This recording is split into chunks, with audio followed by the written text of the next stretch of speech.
We went a little. We went to 10 for the Giants. I don't think it's a big deal. But Jets ain't gonna be that long anyway. All right. New York energy. Let's get it. Let's get it. Let's get it. This is the Ozone Season 2, we taking flight. New York on lock, every borough ignite. Giants, Jets, Knicks, Yanks, Mets, we the hype. Malik Sauce, Jalen Judge, Lindo, NY Life. MetLife thunder when malignant bars break the rail. Giants running routes, ops fall, we prevail. Sauce Gardner locked down, jet fuel in his stance. MetLife heat beam, Jets defenders advance. MSG vibrate when Jalen Brunson start to cook. Knicks light the garden, ops shook when he looked. Pinstripes roll, Aaron Judge send rockets over Bronx. Bombs drop, Yankees prime, real talk, no cons. City field glow, Lindo make that leather sing. Met bats knock, Queens dreams gon' always ring. From the bridges to the streets, uptown blackout. Season 2, Ozone, NY Heat, no doubt. This is the Ozone. Season 2. New York, forever drills. Catch the vibe. You have entered the Ozone with Omar and Dave. Let's go, baby. We are here. You guys officially enter the Ozone. It's your boy O here, and we have, I know I say this every week, we got a jam-packed show.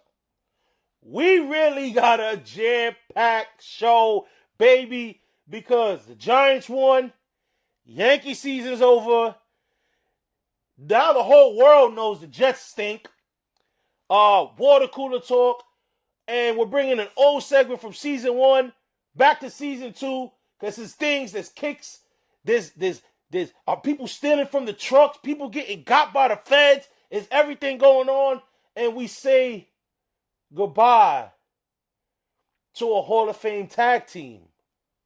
A lot to unpack today. But you know who we say hello to? The best co-host of the business, super producer Dave. Brother, it's a new week. How we feeling? oh, brother, it's May season, full effect. The Patriots are rolling. Oh, God. Is this going to be a thing? As long as we're winning, hell yeah. Yes, God. But you know what? I have a question that I want you to answer water cooler talk. So just pin the May season kind of thing. Because it may be May season in Boston.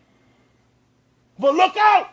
Because darts are flying in New York, baby!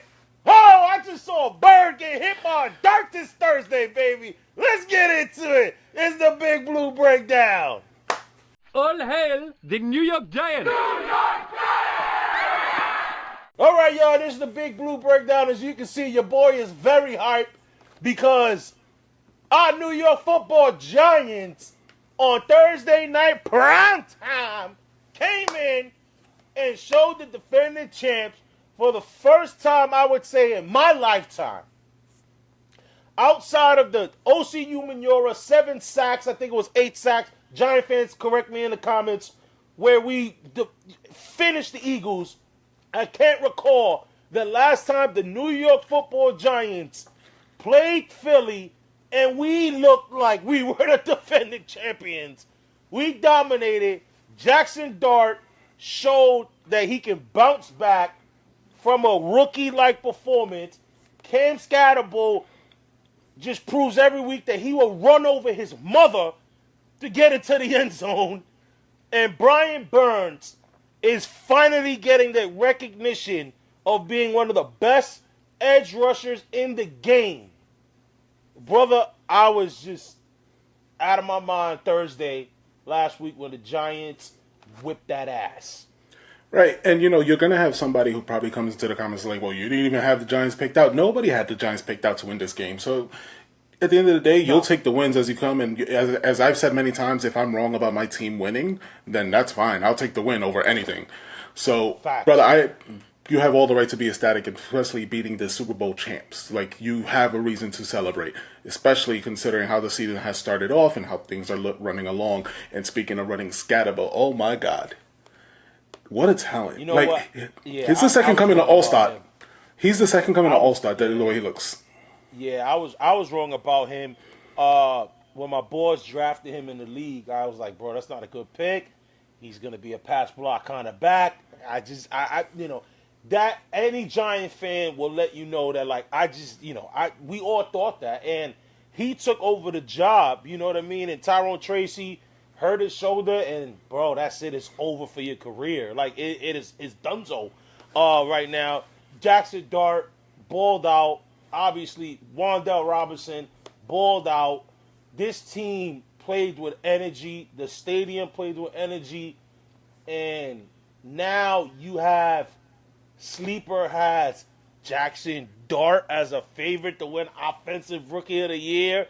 Abdul Carter favorites to win Defensive Rookie of the Year. This is the promise we wanted to see as Giant fans.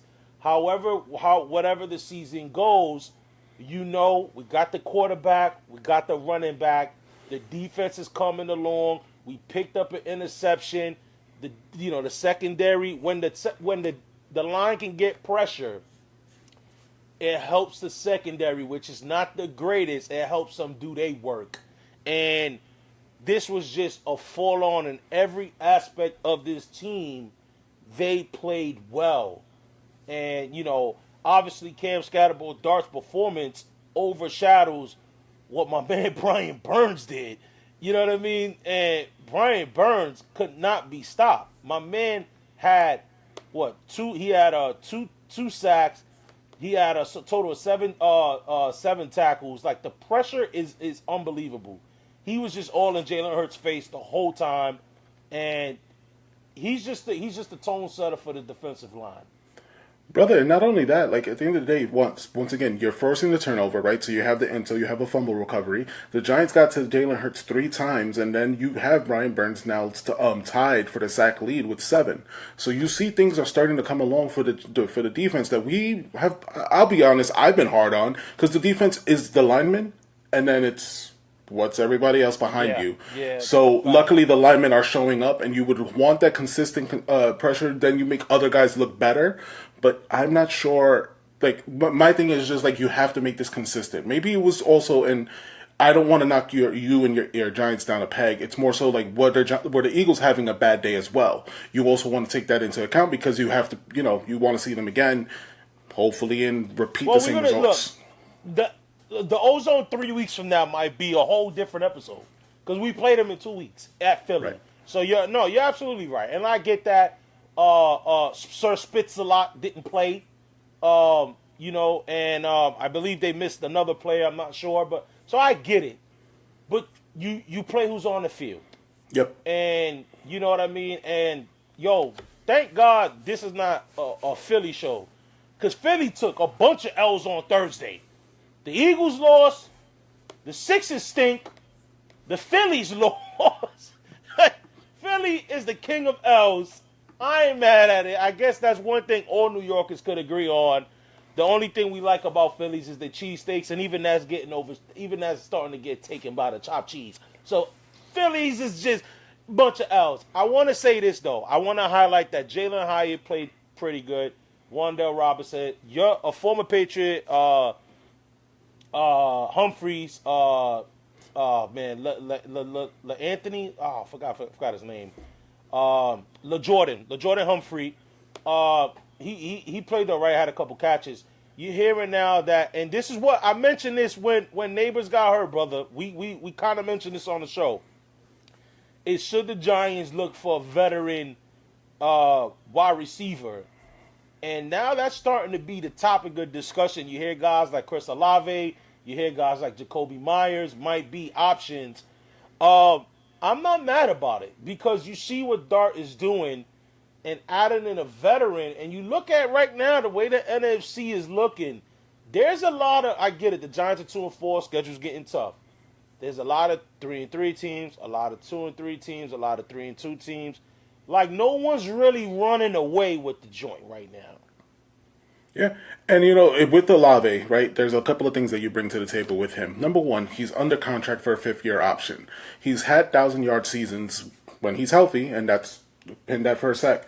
And he may be cost effective when it comes to getting another receiver from another team.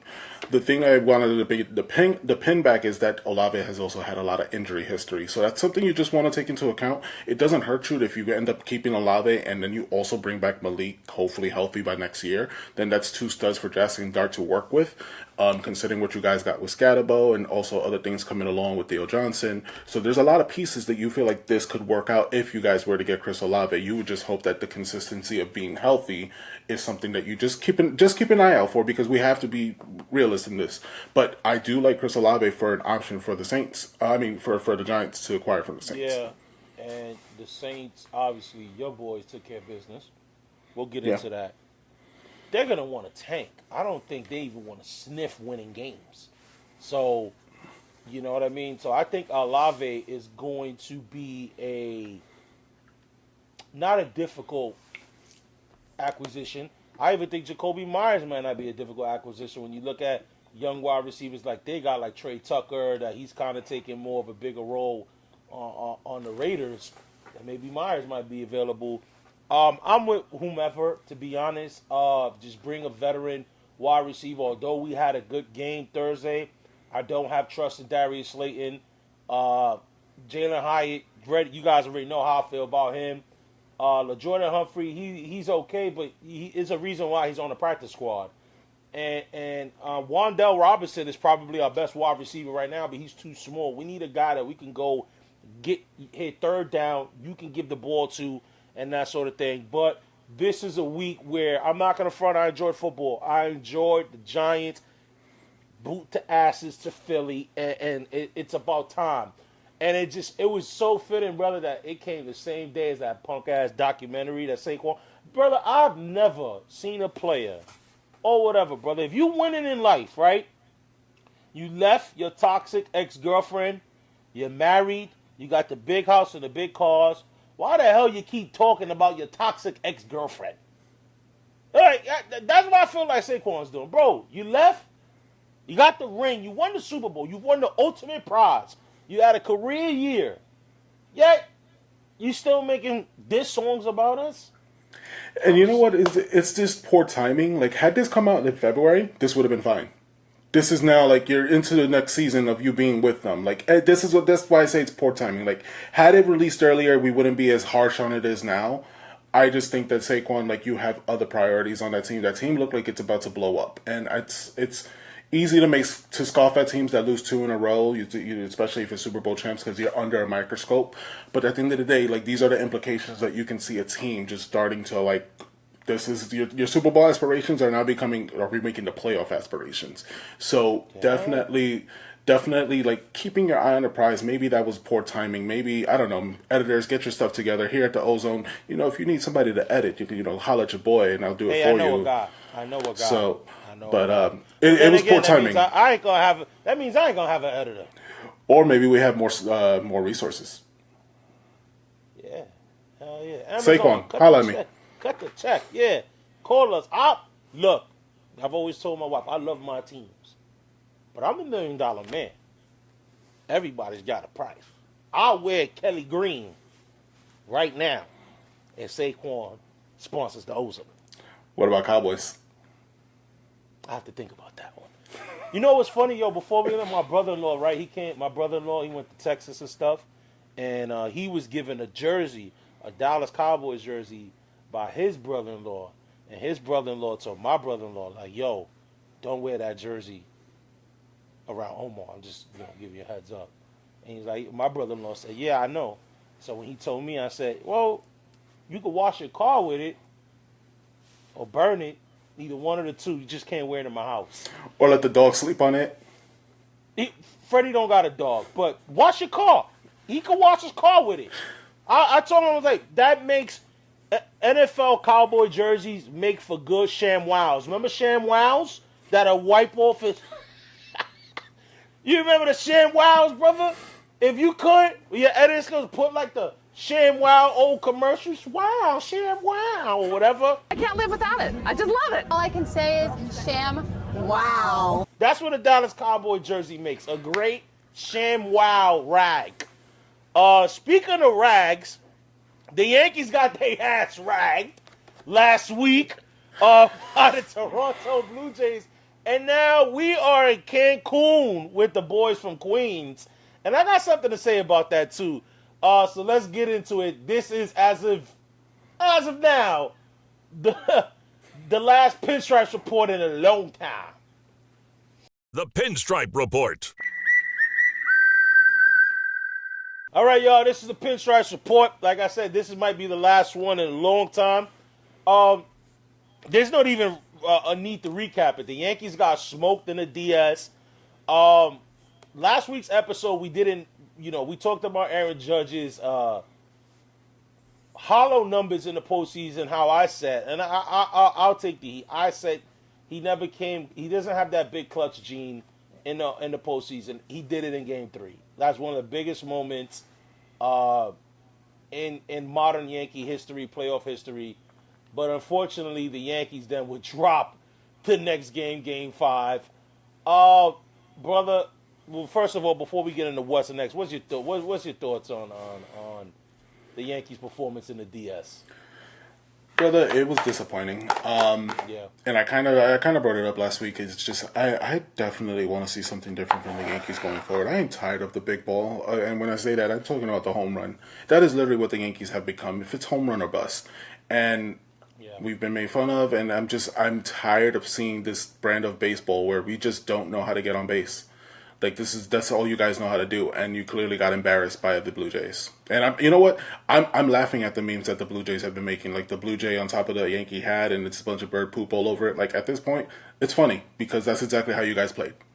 Nah, that's like Yankee fans that was getting tight about David Ortiz and Vladdy Guerrero going, Yankees lose, Yankee lose. Bro, like, don't get me wrong, yeah, I'm tight about it. I was tight about it. But at the end of the day, that's what happened. You want to change that win. David Ortiz was not talking none of that joint when the Yankees won Game 3. But you lost. What do you expect a guy who's played for the rival team? The best player on the Toronto Blue Jays is Dominican, someone that grew up. He grew up with David Ortiz, his dad, Vladdy. He's got a vendetta towards the Yankees based off how he felt the Yankees treated his father. So, bro, like, he killed us. And at the end of the day, if people want to get mad, right now, Vladdy is the Yankees' modern-day daddy right now. He's not Seattle's daddy because the guy just used all his hitting power against the Yankees because right now they're down 2-0 as of this recording to the Mariners. But, yeah, I agree with you, brother. Like, outside of a few hitters, Judge, to highlight, the Yankees didn't really do much. I just want to highlight this. Aaron Boone's managed the team in 2018. They lost in the DS, then 19 the CS, the American League Championship Series, 2020 in the DS, 2021 the wild card, 22 the ALCS, 23 they missed the playoffs, 24 they lost in the World Series, and 25 they lost in the ALDS. I'm not even going to talk about what's next for Aaron Boone because I highly doubt Aaron Boone will be fired. Aaron Boone's just not going to be fired. And I don't think a manager change is going to change anything, brother, because I think it starts from the top. I think it starts with Brian Cashman. If you're going to get rid of Aaron Boone, I want Cashman. I want everybody out. I want somebody who's going to bring in a whole new scouting team. Because right now is the Yankees pick and choose when they want to coddle players. You know what I mean? You've been coddling Anthony Volpe goddamn for 3 years. He's not it, bro. He is just not it. And then you look at Jason Dominguez, they got no problem sitting his ass on the bench, and they don't want to give him burn because, he doesn't hit righties as good as he should. Anthony Volpe don't hit nothing. He can't even hit a softball pitch right now. You know what I mean? But yet they protect him.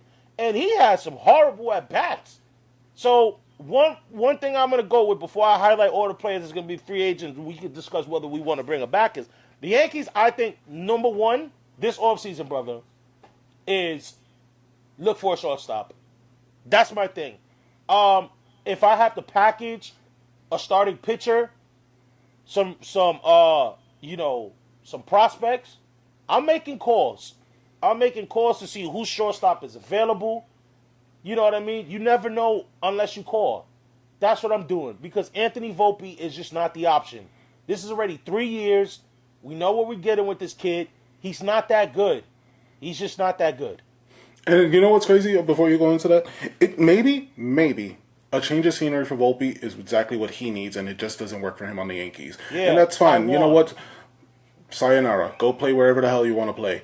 But at the end of the day, like, you are the next coming of Derek Jeter, which whoever said that, please just burn all your takes. Just burn all your Yankee gear, because clearly you don't know exactly what you're saying. Brother, I just get him out of here. Get that man out of here. Clearly, you can see I'm ready for next season because the Yankees let me down so bad. Yeah. The Yankees is just, they got to do something. Let's look at some of the key players that they got free agents. Cody Bellinger, Paul Goldschmidt, Trent Grisham, Devin Williams, Luke Weaver.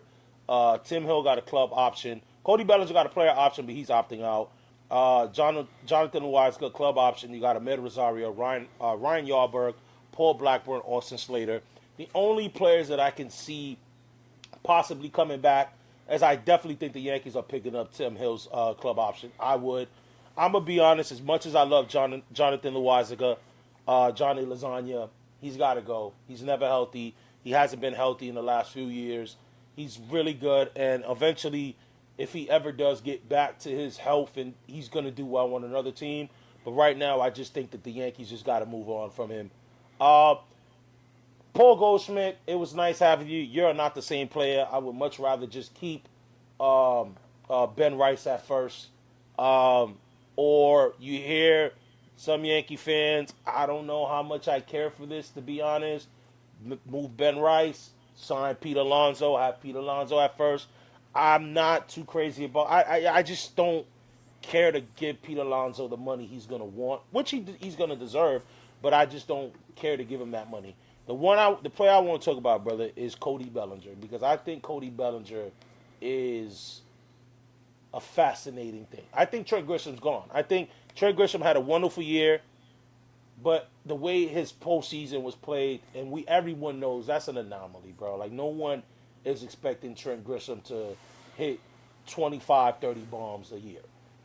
So Cody Bellinger, for me, is the one, because with Cody, he had such a great year with us. Plays elite defense, had a great offensive year at the bat, had a great offensive year. But the thing is, the Yankees have been now, Yankee fans have been linked to Kyle Tucker. They wanted Kyle Tucker last year before Houston traded to the Cubs. He's available now. And Kyle Tucker was hurt for the Cubs, but he kind of bounced back, played in the postseason. He's going to probably want a little bit more than Cody Bellinger.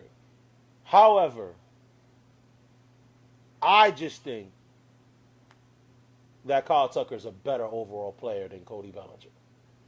And if it's just a few $1 million more, maybe a year more, I am willing to let Cody walk and pick up Kyle Tucker. I'm good with that. Yeah. I'm good. Yeah. Let the Mets get Cody if that's the case, because you got Met fans clamoring for Cody Bellinger. Cody Bellinger's good. And I'm not crapping on Cody Bellinger. I won't be upset if the Yankees re-sign Cody Bellinger.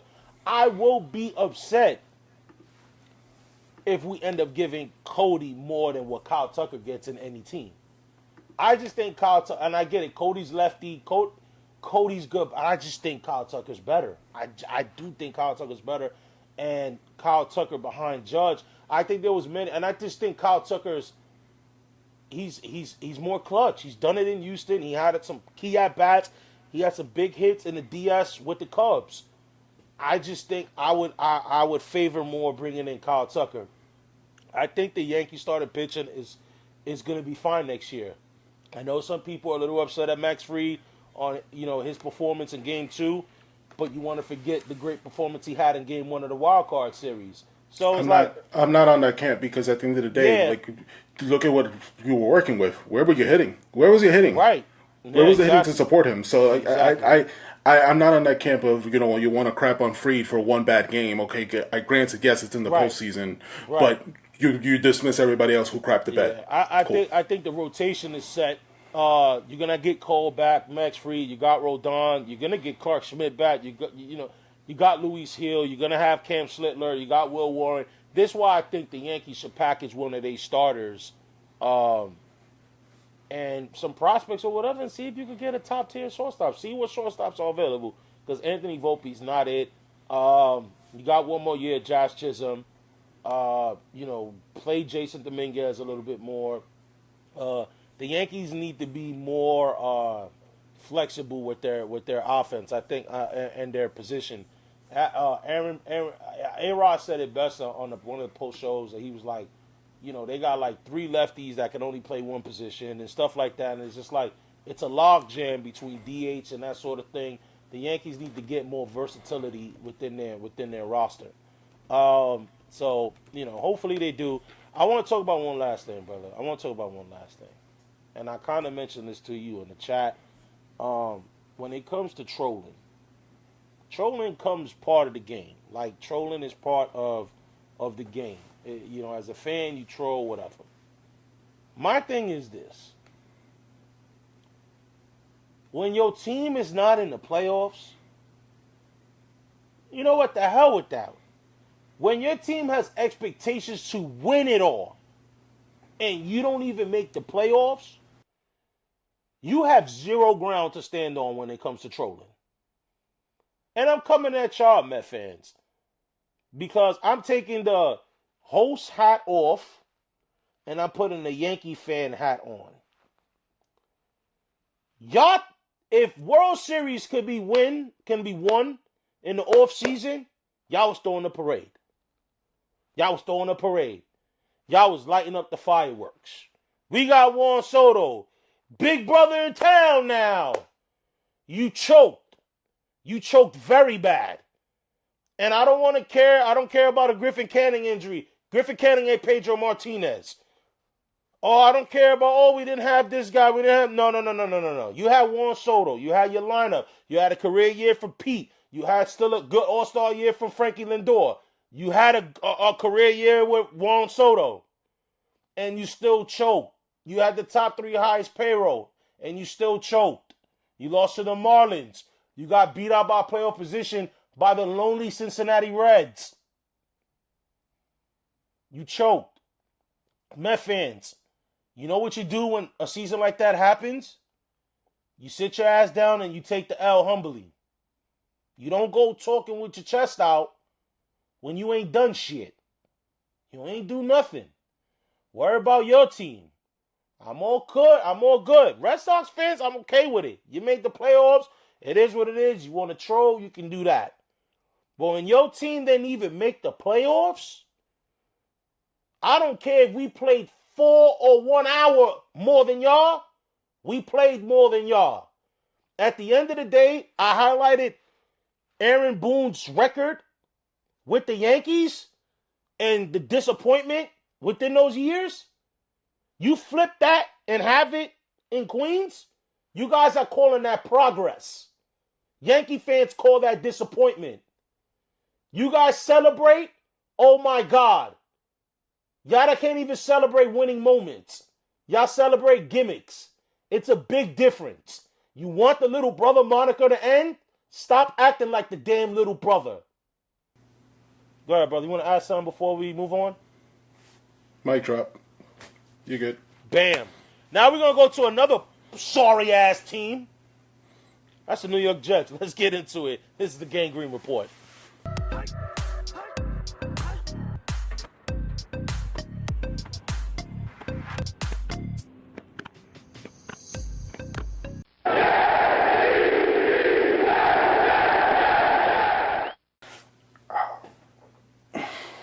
You know what, brother? You are getting... You know what, Jet fans? I apologize. I know Super Producer Dave, this is what he loves the most. He looks forward to this the most. And you know what's the funny part about all of this, Jet fans? This man has an archive of stuff.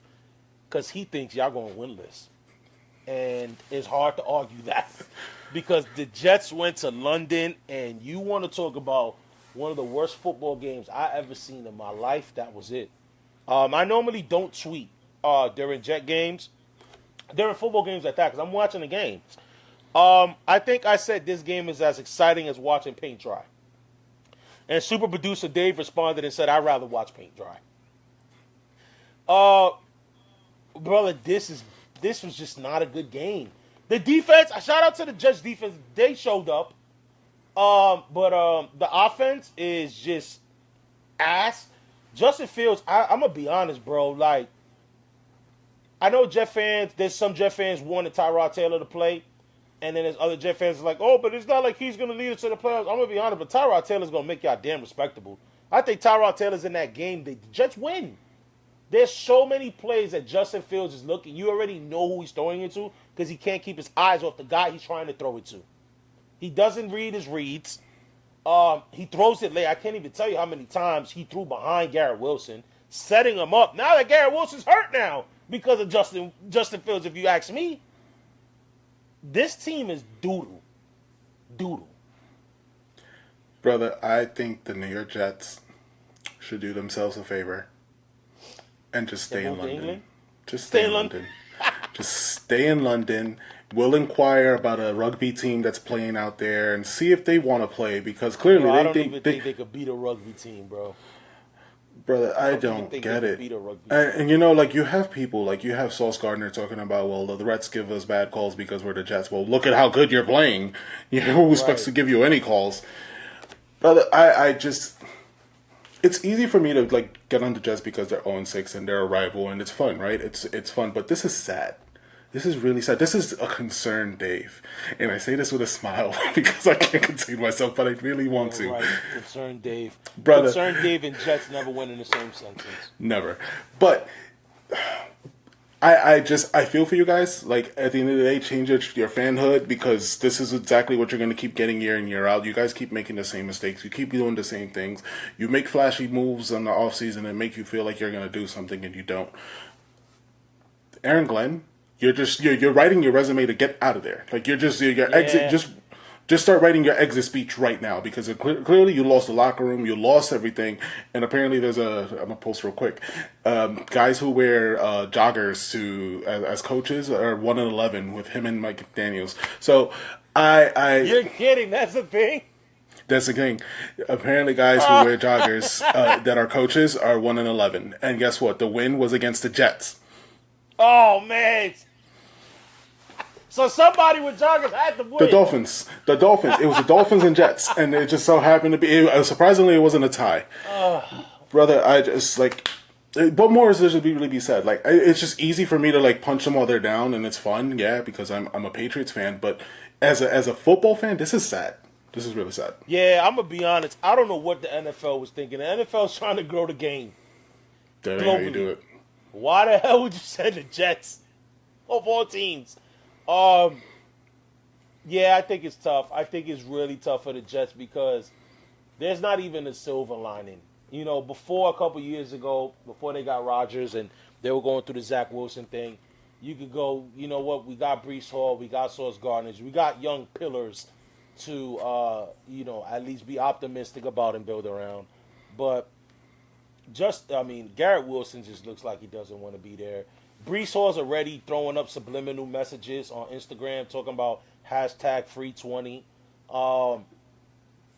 It's looking bad. I personally think that the Jets should start Tyrod Taylor.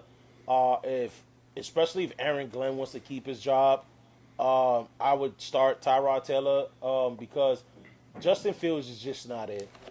Justin Fields will be a backup.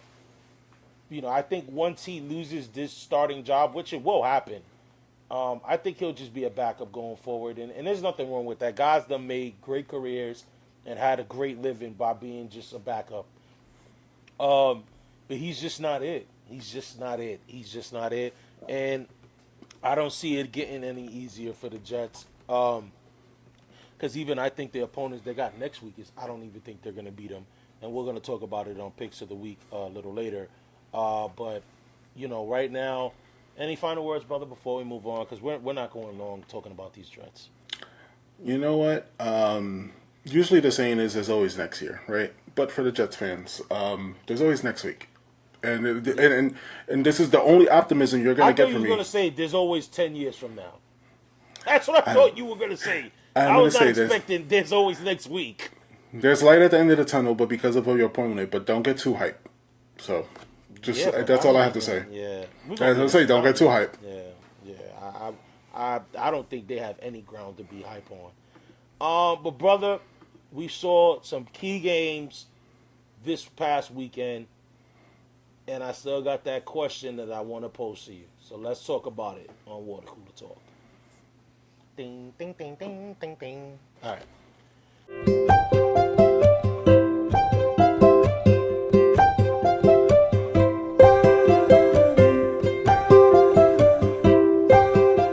All right, y'all, this is Water Cooler Talk. This is where we gather around the water cooler. We take a sip, and we talk about what's new in sports.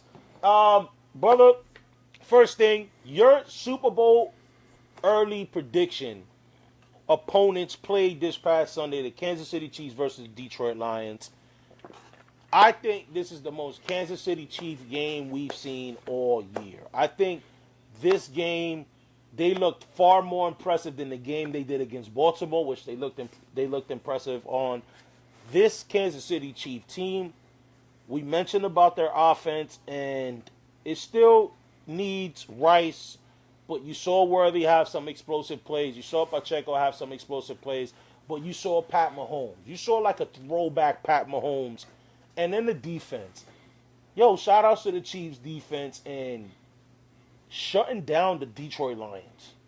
Like, the Lions, one of the highest, I think they're number one in offense in the league. Man, they did a phenomenal job, man. They did a phenomenal job being able to slow down and really pressure Goff. They're making Amon-Ra drop plays. You know what I mean? Like, guys are not getting set. Shout outs to the Chiefs. The Chiefs are starting to look like the Kansas City Chiefs we know. Right. And this is one of those things that I keep on going back to. Like, people are ready to write off the champs, and it's just like, or former champs. But, like, they're still the team. Most of that core is intact. Like, their guys are still there. It just wasn't clicking for them. They get Rashee Rice back. It does help when the refs don't call any flags for you against your team, and it's just one of those things that people will bring up because they're salty fans. But it doesn't help. And then Dan Campbell plays this one style that is just like, yo, like, this is my style, and that's the way I'm playing. And it's great when it works, but when it doesn't, you need to learn how to adapt. That's how all the great coaches do it. This is how the Tom Coughlins of the world do it. This is how the Bill Belichicks of the world do it. This is how, like, Andy Reid will do it. Like, if something's not working, you change it up. But Dan Campbell is very set in his ways, and it's fun when the trick plays work. It's fun when everything else is going right, but that doesn't happen all the time. So this is the only knock that you're going to see me do against the Lions, because at the end of the day, it's their coaching that gets them into this position. I feel like all the time they have opportunities, and the coach doesn't adapt enough. Shout out to the Chiefs for holding it down, especially on defense, but the Lions have a lot to work on when it comes to these kind of games, these important games. Brother, I think for the first time in the history of the Ozone, I have just found the highlight of the week while we're recording. I'm going to send it to you right now. And it just happened in the Dodger-Brewers game. I'll send it to you right now as I make this point. You're right. I think with Dan Campbell is his coaching style, like you said, it's exciting, it's daring, it's ballsy, but at the end of the day, it's also hurt him in the playoffs. And you would think that he wouldn't make those sort of decisions, now having lost, in the playoffs because of his aggressive play calling and trickery that he does. And right now, I think they're still good as far as the division goes. Well, no, because Green Bay's there. But he's got to coach better, I would say. But outside of that, the Chiefs, the AFC is interesting. The AFC is very interesting because you have to eliminate teams. I'm eliminating them now. I'm sorry. Baltimore, Cincinnati. Those teams are no longer threats. I find them to be threats. You still have the Chargers, who they bounce back against Miami. You have the Chiefs. And then you have this question that I want to pose to you, brother. You guys look very impressive against the Buffalo Bills. You go out and handle your business against a team that's not good. Right now, as of this recording, with 7 and change to go in the fourth quarter, the Bills are down 21-14. The Bills lose today, you guys would be in first place. Do you think that the Pats are a true threat to the Bills in the AFC East? As of this current standing, no. Even if we are first place. And I'll tell you this why. The Bills are still the Bills, right? Josh Allen and that team is still... They got a lot of injuries, though. They got a lot of injuries. But I feel like they have the resources that we don't. Like when it comes to like just the next man up, that they have that so far still. Like you see, yes, they're 14-21 right now at the time of this recording. I wouldn't be surprised if they score on this drive, or at least something happens that works in their favor where they tie this game. The Bills have shown to me that they are still the top of the class in this AFC East as of this moment. But the Patriots are on the up and coming. I am surprised at this point that we are 4-2. I am surprised that that my Patriots are in contention. It's been a while. It's been some dark days for us, which yes, it's funny to make fun of, but it was dark. Like it sucked. Everything went downhill when Tom Brady left. So yes, at this moment, do they pose a threat? Yes, but I still have the Bills just a notch higher than them. But I would love for us to do that when we face them again. I think the things that have to still keep coming together. Stevenson is fumbling the ball too much. We have Henderson, who we're not giving the ball enough to. Stephon Diggs only showed out against the Bills, and then every other game he clearly does not show up. So this is why I say Chris Collinsworth, shut the hell up, because you don't know what the hell you're talking about. You have guys like Keyshawn Boutte who are looking really great. Pop Douglas had a great touchdown the other day. The other pieces seem like they're coming along, and the defense is the defense. If you are a fantasy player, I know you're thriving off the defense of the Patriots. Bro, I'm so upset. My heart told them. My heart said to start them, and I started Philly. Horrible, man. But what do you think? I think you guys can be a threat. I think a growing threat, because it's been looked at like Allen, and Allen's gonna have the Brady run, where no one's winning that division.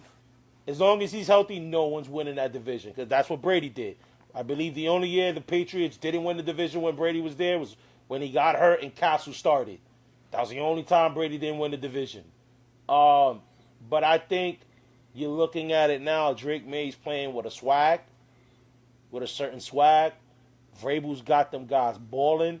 The defense is elite. I think the defense is elite. Like, this defense can really hold its own with any defense in the game. I think it was just a matter of seeing the maturity in Drake May, and you're seeing it now. You're seeing it where you were a little hesitant about a hangover. They didn't show that in New Orleans. Drake May didn't show that. And that's when you start to see a team evolving from, okay, they're decent, to, okay, this is a good team. Because, it's easy to get, like you said, it's easy to get on the high when you're playing. You have certain players, they want to get their revenge on their old team. And then, there's a lot of teams that they come and they play as underdogs. They get a big game, but then they lay an egg. Hello, my Giants did it. Big boom, Sandy against the Chargers, dark coming in, and then you lay an egg the following week in New Orleans. So the fact that y'all did that, and I think if anything, the Bills are very vulnerable because they don't have the elite wide receivers. They got a great running game. Yes, they got Josh Allen, but their defense not that great. Their defense, they're missing a few players.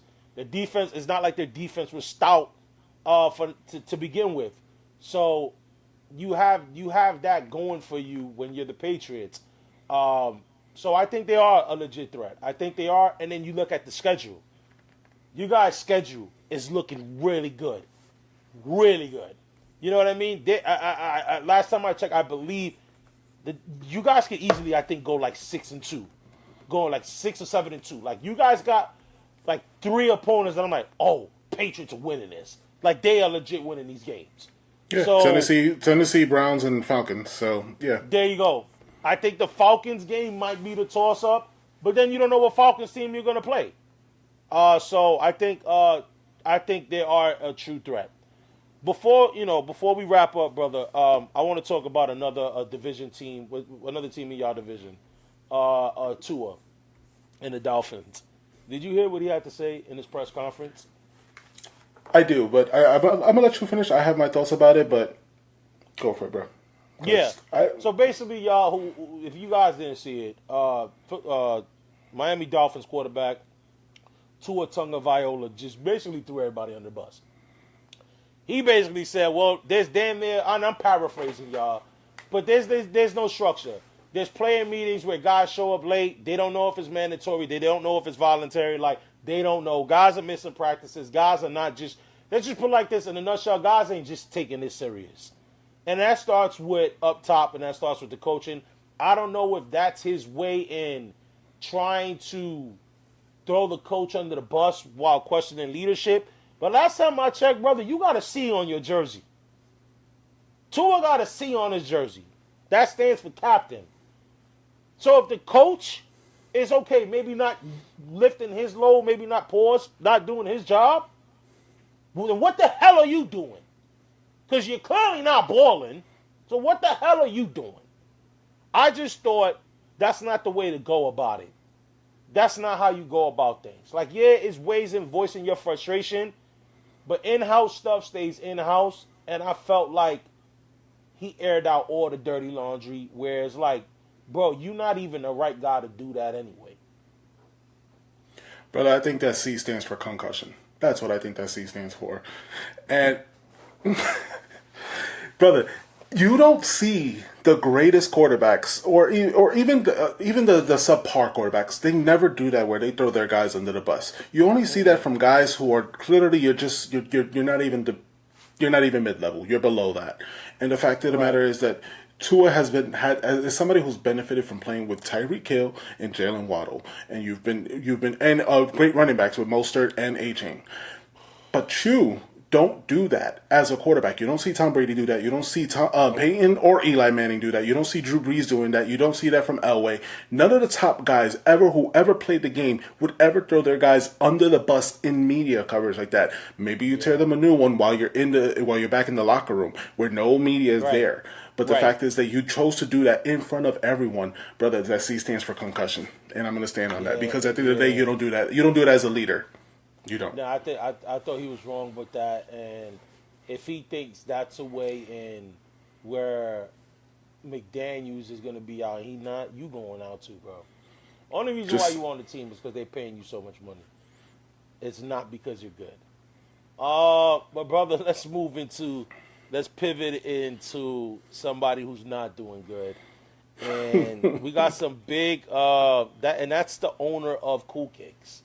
And let's get into it, y'all. We bringing back a segment from season 1. This is Heat Check. What are those? All right, y'all, this is Heat Check. We brought it back, y'all. For those that may not know, Heat Check is with Dave and I. We cover the sneaker culture. We normally, anything that's regarding sneaker news, sneaker releases. So I'm happy that we're bringing it back for the first time in season 2 because a big thing happened in the sneaker community last week as the famous resale store Cool Kicks that's based out in L.A. Brother, they got their warehouse raided by LAPD, and the police in Los Angeles recovered more than $1.4 million in stolen Nike sneakers in this raid. So detectives arrested 41-year-old owner Adele Shams. First of all, my man, you're 41, and Dave, show a picture of the clown.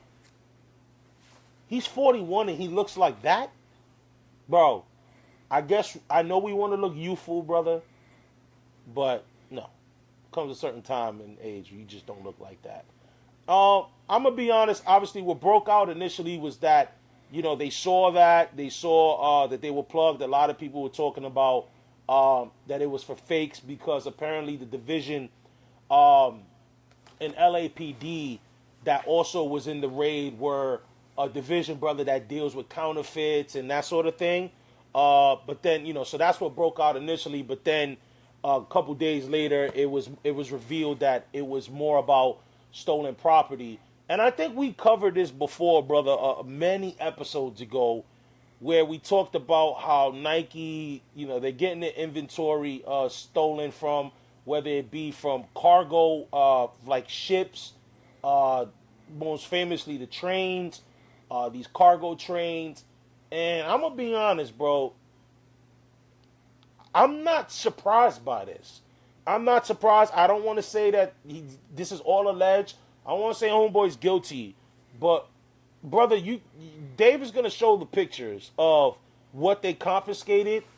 And they got a lot of shoes that didn't even come out and that are coming out. And it's insane. I'm going to be honest. It's not a good look for Cool Kicks. It's really not. No, it's not a good look because at the end of the day, like, we always question, like, where do these guys get these, like, where did they get the inventory from? Like, how is it that you already have the sneakers up and it hasn't been released to the public? Like, they just released, like, let's say 15 minutes ago, but you're now here saying, hey, I have it for $400. Like, how, it just doesn't make sense. Like, this, did you guys get, like, a shipment? Do you have a collaboration with Nike where they have stuff? No, it turns out that you guys are stealing goods, and that's how you are able to have access to these exclusive kicks that you shouldn't be having access to. It's brother, I will say this, and this is actually a good thing. The sneaker world is healing for people who are actually sneaker fans. For people who are sneaker fans, this is the best time to be a sneaker fan, because if there's a sneaker you want, very likely you can go and get it. If you can't get it on retail, you can get it for resale very, very cheap. Now, if you're a reseller, well, I'm sorry, you, and I'm gonna bleep that out. But at the end of the day, like. No, yeah. This is the best time to be a fan of sneakers, because at the end of the day, this is what the market has become. You have people stealing stuff so they can go resell it, and then you got. And this is, I wouldn't be surprised if this is the first of others to come. And I want to clear that out. I made a mistake. Adele Shams is not 41. He's 35. I got it mixed up, brother, because a 41-year-old suspect got arrested linked to the major train cargo theft. Dave is showing the pictures now. They got these shoes from his apartment, from an apartment where you could see the pictures, the video of all these shoes, and they think that's in connection with what's going on with Cool Cakes. And now, you think about it, brother, like the resale market is really dead. If people are breaking even on resale, that's a win for them. So what's a way in making profit in a resale dead market is, hey, let's steal these sneakers, I guess, and we could sell them resale because we could sell them retail because we're not getting them at the retail price. You get what I'm saying? So he's in trouble. I think you look at Project Blitz. Project Blitz was also a resale store that kind of got by this last year. I think it's pretty much the end for Cool Kicks, if you ask me. I think we live in a society where, what did they say? You're innocent to prove it guilty, but we live in a society where you're guilty until proven innocent, and then sometimes you can't come back from that. I'm gonna be honest. Personally, I don't know the guy, but from his video, from his content, he always seemed very arrogant. He always seemed like a jerk. A lot of people within the sneaker space really don't mess with him unless you're a YouTuber from the West Coast. You know what I mean? Like, it just seemed like a lot of people didn't rock with him like that. And no one's taken back by it. That's the crazy part, brother. Like, you know what I mean? There's some people where you go, what? No way. I think with this situation, even when the counterfeit story came out first, it was like, ha! Knew it. You know what I mean? And then even when it got fixed and now you got the stolen stuff, it's like, ha! Knew it. Like, and you know what makes it sweeter? The fact that he was live streaming an auction when he got it. Yep. That's and you the see sweet him, part. bro, a boatload of Panthers. And he's like, bro, like, and that's just Nike. Who knows what other stuff, he could have possibly alleged to buying stolen. You know what I mean? So, and brother, that's, yeah. Last point about this story, real quick. It's just like, brother, these are Nikes. These are not foo-foos. These are not some brand that people don't know about, and this goes with everything at this point. The way that things used to work in the day, where you used to steal stuff and you can resell it, like, brother, everything's highlighted. And clearly, when you have guys like this who want to live stream their auction, everything's out there. That information can be found. There's serial tags on these sneakers. If you were to steal an expensive watch, guess what? You can track that watch. You can find the paperwork. You can. It's just whatever. Get a life. Get a real job. Yeah. These things can be tracked, and people are just stupid enough to keep falling for these traps. Well, I think it's the end for Cool Kicks, if you ask me. And that's the end for Heat Check. Brother, have you bought any latest sneakers before we wrap up?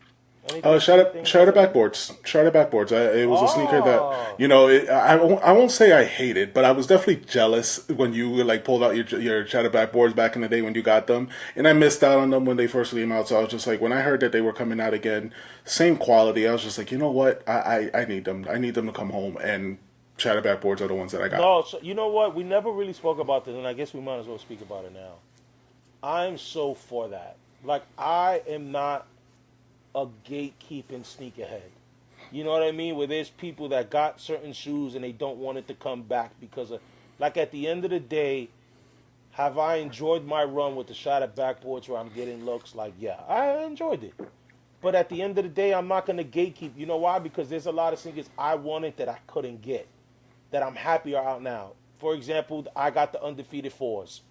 There was no way in a lifetime I would have ever thought of owning that shoe. You know what I mean? So I'm all for that. I'm all for whatever. And you see a lot of these clowns on YouTube that they're upset. Yeah, you know why you're upset? Because you want that clout so you can say you're so, like, oh, I have a 40,000. Well, you know what? Now you got nothing. Now your shoe ain't worth 40,000, so wear the damn thing. You know what I mean? So, like, I'm for that. And right now, like you touched on it, brother, this is a market for buyers. If you are a sneaker person, like, I get it, the economy's a little rough still, but this is the market. Because right now, you can go to a Foot Locker and find Shadow backboards. You can find UNC ones. Like, this era is going to get looked at 5 years from now. We're going to see pictures 5 years from now of the sneaker market here, and we're gonna be like, damn, I missed those times. Because it was happening in 2020. When everything was selling in 2020, we were looking at pictures in 2015, 2016 of sneakers sitting, and we were like, God damn, when are we ever going to get to that point? And now we're here, and we're not taking advantage of it. You know what I mean? So, and we're not hypebeast. So, like, if the sneaker is not in a high selling market at this point, we're not the type to be like, well, I don't want the sneaker anymore because it's not wanted by everybody else. Like, no, I want the sneaker. I'm going to get it. Get what you like. Get what you like. Don't get for hype. Get what you like. But brother, let's move on because we got to get these NFL picks going. So let's get it. NFL picks of the week.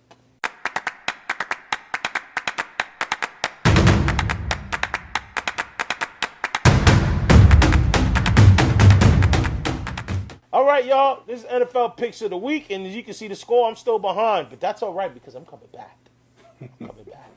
I think this is gonna be the week. Brother, let's go rapid fire with these picks.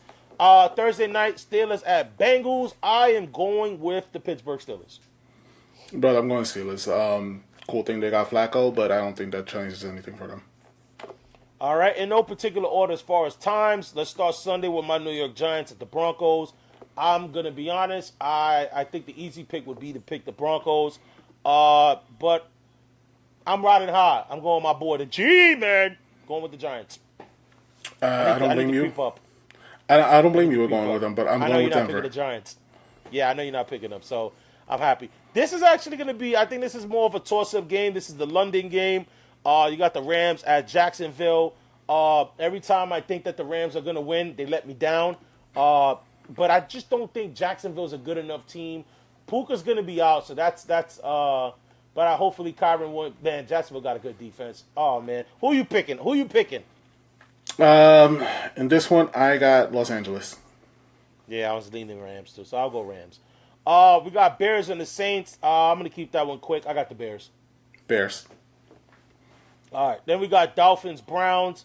I'm going to go with the Dolphins. I think the Dolphins will be able to pull it out. I got Browns. Browns, all right. New England, Tennessee, I think that's an easy one for both of us. It's safe to say you're going with the Patriots. Going with the Patriots in a revenge game for Vrabel. Yeah, oh, wow, I didn't even think of that. You're right. I got Pats as well. Then we got the Raiders and the Chiefs. That's a 1 o'clock game? It's 2 West Coast teams. That's odd. I got Chiefs. Chiefs. Yeah. Then we got the Eagles and the Vikings. This is an interesting game. Obviously, the Eagles coming off 2 straight losses. I'm going Eagles. I don't think they go 3 in a row. I go Eagles. I sorry, brother. I haven't looked up if JJ McCarthy's coming back anytime soon, but I still got the Eagles in this one. Yeah, but I still don't even think that's gonna matter, brother. I'm gonna be honest. I don't think that's gonna matter. Then we got the Panthers and the Jets, and we kind of talked about this in the Jet segment. I'm picking Carolina. I think Carolina will be 4-3 after Sunday. New York, you have a chance to do this. You can bring it around and just get a win. Get that donut off the board. But I'm going with Carolina because they actually look good this year. I thought you was leading for the Jets. This is the second week in a row. I thought you were leading with the Jets.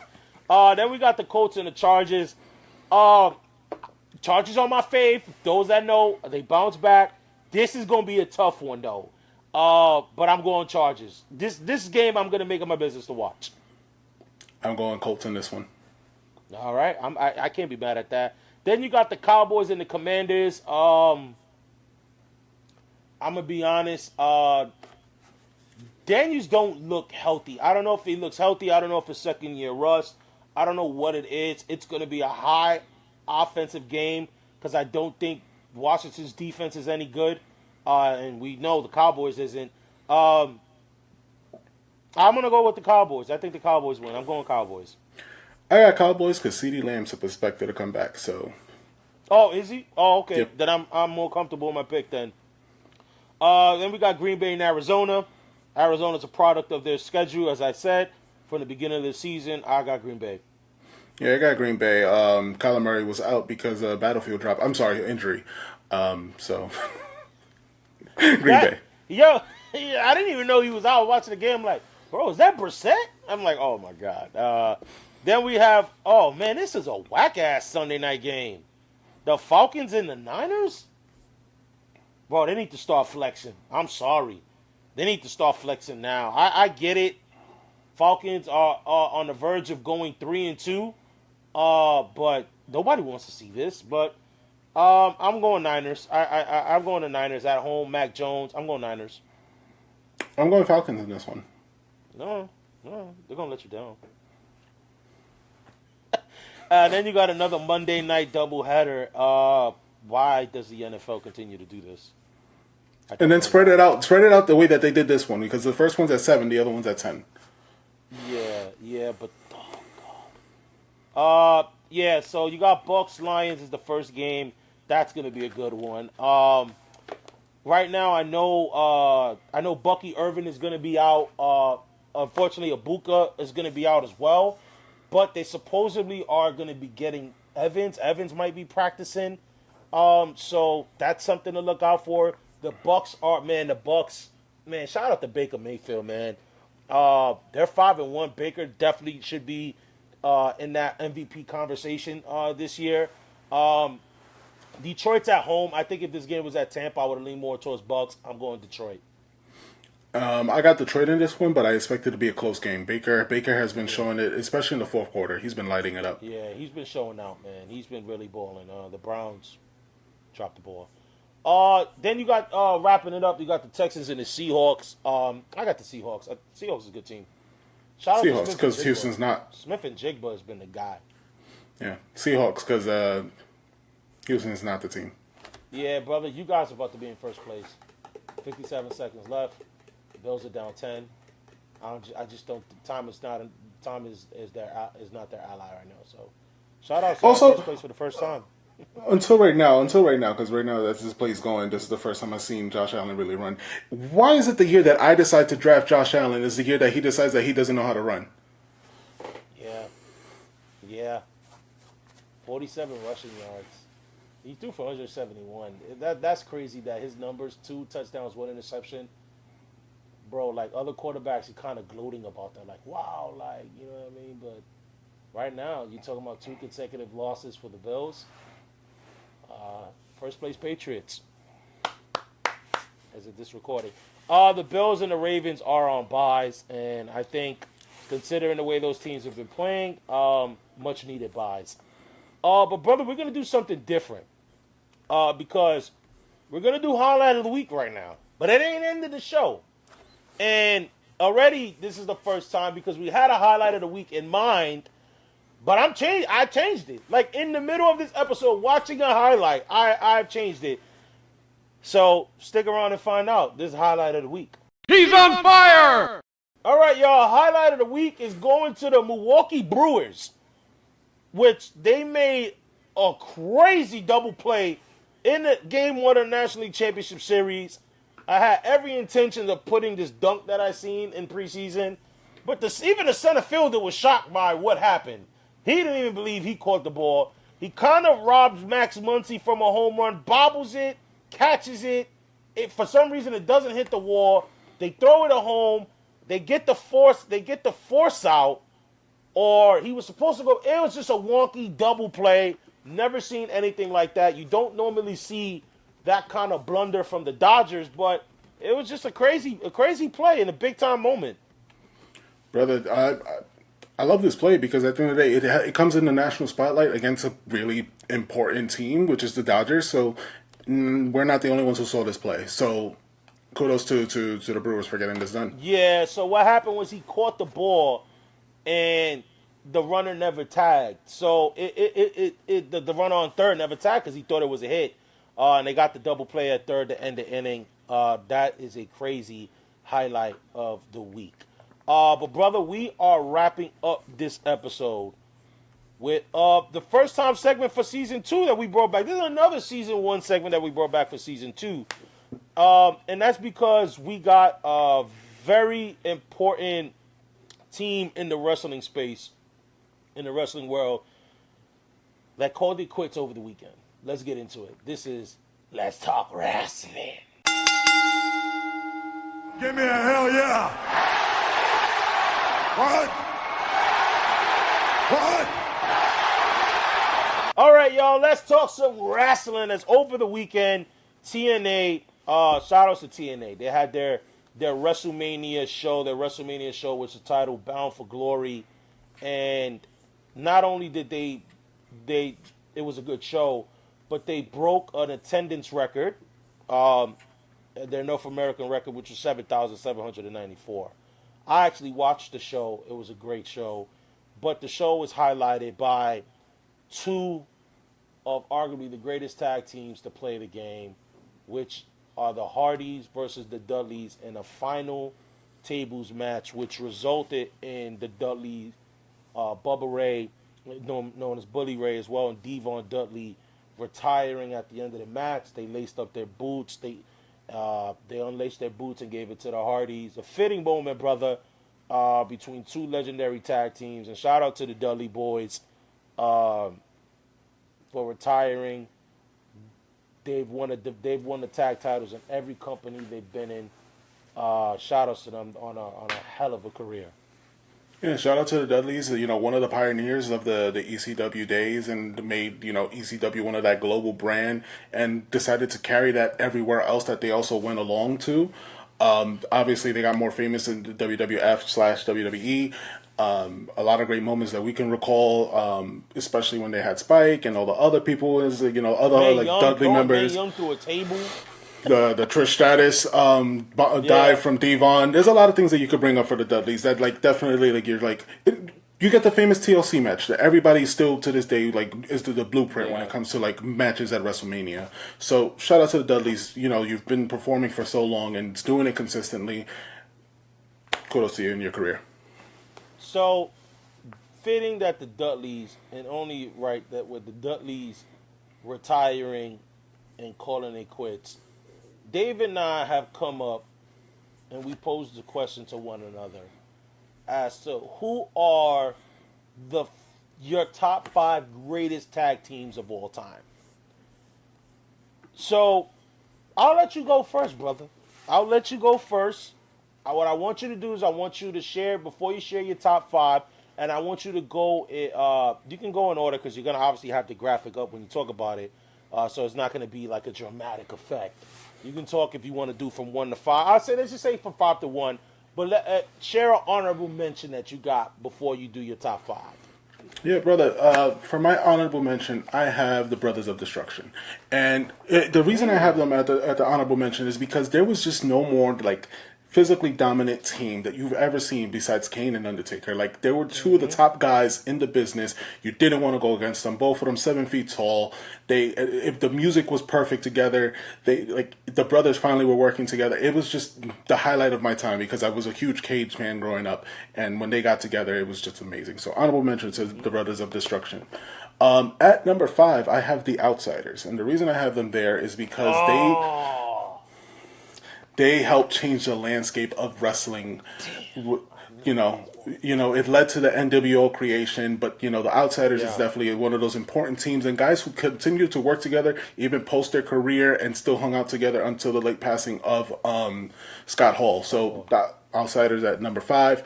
At number 4, I have FTR. And the reason I bring up FTR is because one, they've done it everywhere, but they bring back the old school style that you may have loved growing up watching wrestling. My mom kind of grew me up on wrestling that she watched in the 80s, and this reminded her of guys like the Road Warriors and stuff like that. Like, just that old school style of like wrestling that you just remember. So that's why I got them at number 4. And number 3, I have the Young Bucks. And the Young Bucks are, they help bring the indie scene up and made it become what it is. They helped, build themselves over in New Japan, which led to them going and making AEW and being one of the co-founders of that company. There's a lot of things there's so many matches you can choose from with the Young Bucks that you can go and be like, you know what, that's one of my best matches of all time or favorite matches of all time. Young Bucks are there for me. At number 2, I have the Dudleys. The Dudleys happen to be, like I said, kudos, respect, because the Dudleys are just... When you think of tables, you think of the Dudleys. If you the first thing you come to think of is just Devon get the tables. Devon's get the table. Yeah, so definitely, and historic. I think they have the most title reigns as well, and I hope they keep that record and it's not just broken for the sake of being broken. At number 1, I have the Hardys, and the reason I have the Hardys at number 1 is not only the longevity because they're still going. Granted, they're old, we know that, but also the fact is they helped reinvent wrestling to what it is. There isn't somebody that you can tell that growing up at that time that they hated the Hardys. Everybody wanted to be Jeff Hardy. Everybody wanted to be the Hardy Boys. The Young Bucks are clearly inspired by the Hardys as well, and many other tag teams also growing up. People from our age group and younger definitely were Hardy fans growing up. So I would say that they're the best tag team of all time. I still remember their entrance at WrestleMania when they came out as a surprise entrance and they just lit the whole stadium on fire. Like, everyone just erupted.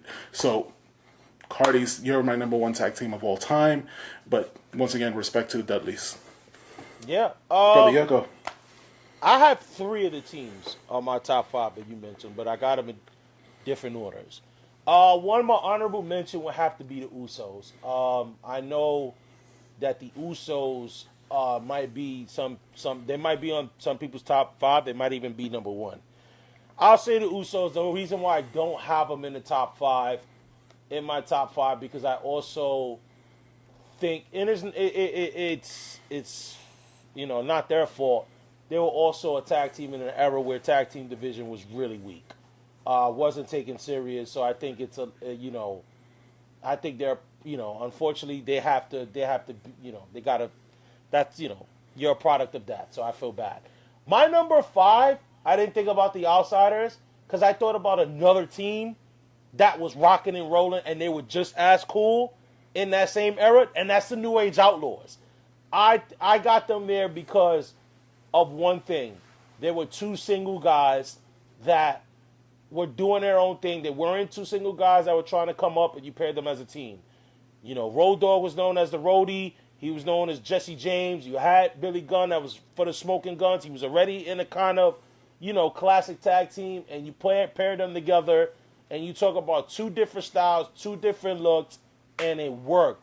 The catchphrases to this day, if you're not down with that, we got 2 words for you. Oh, you didn't know? You got to give it to them. Number 4, there's a reason why they call it the Road Warriors Pop. Because they were arguably the greatest tag team ever. But the reason why they're 4 for me is because I saw them late in their careers, but I was still a big mark for them in WWE. a little bit of them in WCW, but that's why they're ranked at 4. Number 3, we're all the same. I do have the Young Bucks. I think the Young Bucks has changed the face of wrestling. They're one of the big reasons why New Japan was so popular in the States.